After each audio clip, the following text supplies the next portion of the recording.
खबर शामिल करते हैं सियालकोट से report. Haji Mohammad Nasir Qadri, advertising director, PNP news HD. Romania की सफीर की सियालकोट आमद, बाहमी तिजारत, सियाहत और तालीम समेत मुख्तलिफ शोबों में ताउन बढ़ाने पर जोर।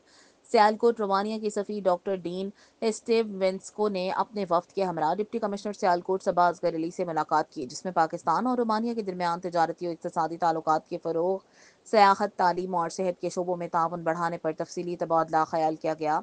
मुलाकात के दौरान बताया गया कि पाकिस्तान और रोमानिया के दरमियान तजारती हजम में मुसलसल इजाफा हो रहा है, जहां पाकिस्तान से रोमानिया को बरामदात $285 मिलियन जबकि दरामदात $219 मिलियन तक पहुंच चुकी हैं। दोनों ममालिक के माबैन चावल, टेक्सटाइल, ऑटोमोबाइल, अद्वियात, मादनियात और दीगर अशिया की तजारत जारी है। रवां साल तजारत को दुगना करने के हदफ के तहत दोनों ममालिक के दरमियान कारोबारी वफूद के तबादले भी जारी हैं, ताकि नए तजारती मौके तलाश किए जा सकें। डिप्टी कमिश्नर सबा असगर अली ने वफ्द को बताया कि हुकूमत पंजाब सियालकोट की बरामदात में इजाफे के लिए मुख्तलिफ तरक्याती मनसूबे मुकम्मल कर रही है। इनमें 100 एकड़ पर मुश्तमिल सर्जिकल सिटी और 450 एकड़ पर मुहित सियालकोट ट्रेंडरी जोन शामिल हैं, जबकि एक नए सनती जोन की मनसूबाबंदी भी जारी है।